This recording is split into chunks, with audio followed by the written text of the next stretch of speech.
Hi everyone and welcome to my channel. If you're new here, my name is Luna and I make Animal Crossing videos every single week. So if you're into that, consider subscribing to join our little AC family. So today I will be decorating this large chunk of area that I have here. I only have Beau and Erik left to move, so I decided that I wanted to create a double villager neighborhood here. This area is pretty big, so I think I'm going to add some ponds here and maybe a bridge. But over here is my able shop. I want to create something that won't block the shop but enhance the view. This is how it looks currently when you whip out your camera, and I want to keep it this way, so I'm going to work around it and making sure I don't have anything blocking the view. I'm going to start the build. I'm going to first put down my bridge. I decided that I wanted to create a bridge over here. I don't have many bridges on my island, so I decided to add one here, and it also helps me fill up the area since this area is so big. My museum is also here, as you can see, but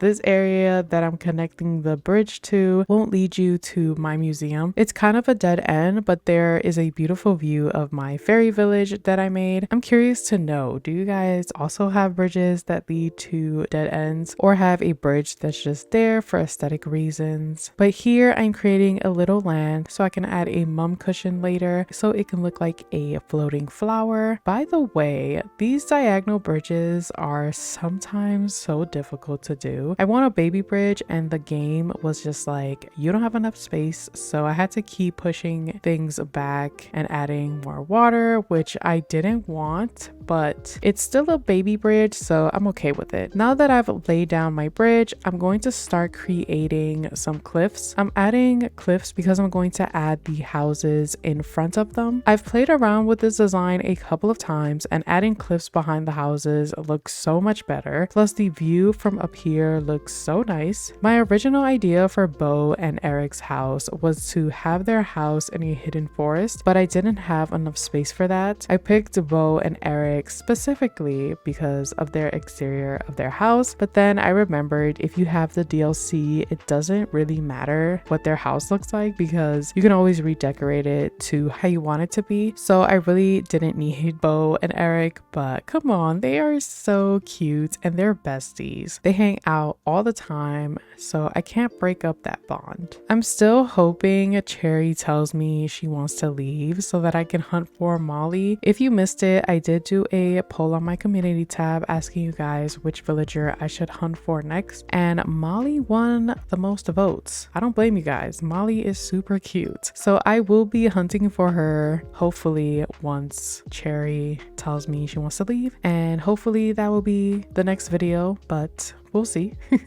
Right now I'm using a random custom design to mark off 4x4, which is the size of the villager homes. This just helps me visually see where I'm going to place the villager home without actually placing the villager home. So now I'm going to start creating some ponds. I'm copying kind of what I did in my previous video when I was creating the fairy ponds. I will leave a link to that video in the description, and I will have a link to that video also in the time cards on top. I decided to create ponds because I have so much space here, and when I was first designing this area, I had no idea what to put here. I wanted to add a bridge in front of their house, but it didn't make sense because if you were to walk over here, you would literally have to do a U-turn just to get to their house, and it didn't make sense at all to me. And then I created more cliffs and ended up hating it because it blocked off their house and you can barely see them. So yeah, I did a lot of design, layout, planning. This was literally the only design that I came up with that actually fits the area. I created this little floating land where I'm going to fill it up with some flowers and trees. While I'm decorating, I wanted to ask you guys, how are you? I feel like I don't ask you guys that much lately, but I want to see how you guys doing. Are you enjoying your summer or winter if you're in the southern hemisphere? The bigger question is, are you guys still playing Animal Crossing? I know a lot of people stopped playing or took a long break, and I don't even blame you guys for taking a break. It does get a bit too much sometimes, and you can definitely feel burnt out with this game. I have experienced burnout a lot. especially when I'm trying to create content for you guys and come up with some cute builds. I never really talked about it, but yeah, I get a lot of burnouts. But you know what really helped me with my burnout? It was limiting Animal Crossing to just playing it once a week and then playing other games in between. When I started playing this game, I was playing it for 7 days a week for like 20 hours a day. I'm not even lying. I don't even know how people can create so many islands so quickly. This is my 3rd island in 2 years. I'm a very slow builder and I like to take my time perfecting everything. So when I see people be like, this is my 15th island, I'm just like, how did you even do it? But I love my islands so much. This one is probably one of my favorites out of the 3 so far. I need to find my dream address for my first island because I need to show you guys how I used to build. I deleted that island, so I hope I can find the dream address somewhere for it. I'm definitely doing an island tour because I know that island is cringy AF.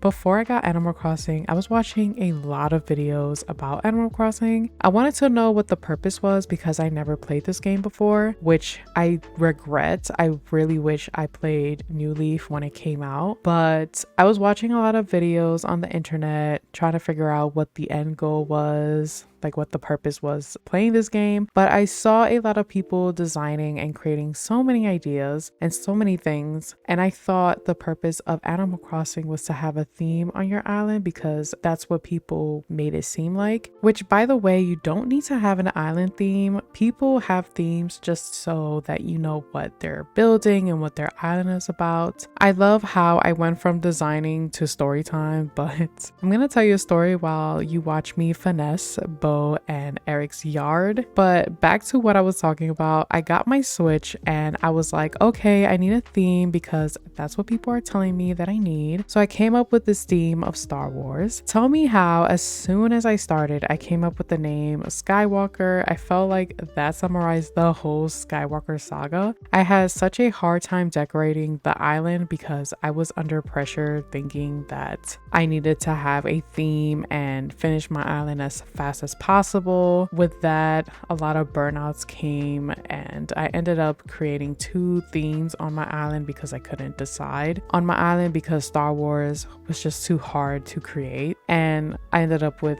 one side Star Wars and the other side Harry Potter. So I just wanted to let you guys know that don't feel pressured that you need to rush to do your island or finish it. You don't need a theme at all. I know people out there make it seem like you need a theme. You don't need a theme. You can have like 17 things on your island and they can become something beautiful. But I wanted to let you guys know that don't feel pressure that you need to have a theme because it might cause you to stress out and burn out, and I don't want that. You don't want that. And you can play this game how it was meant to be played, however you want. Going back to the build after everything I just said, for this top section, I wanted to create a lookout area for anyone that comes to my island. The only way to come up here is through a vine that I placed in front of the purple pansy flower. I really love cliff top views with like a cute little area, so I'm not going to do too much. I'm just going to add a few items and then of course fill it up with this little flower field path. All of the codes that I use in this video will be listed in the description below, so if you're interested in any of these codes that I use, go check out the description. I added a vine bench here so you can sit and have a nice view of the Able shop, and then I added another garden wagon, but I customized it in this dark green color so that it can blend into the little flower field path. And then of course I added my mama bear because it's a must. So now I'm going to add Erik's house and Beau's house. I was debating if I should customize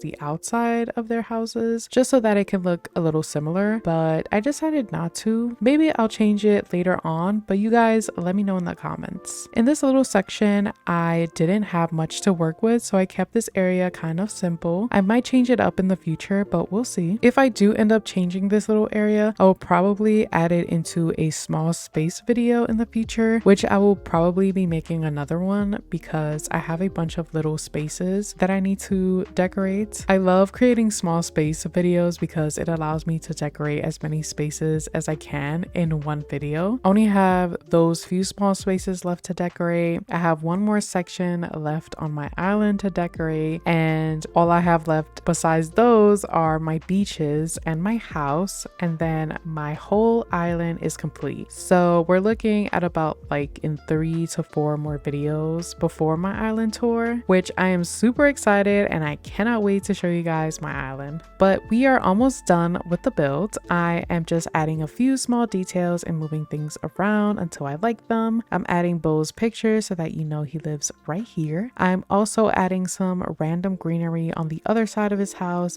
that I had laying around on my island.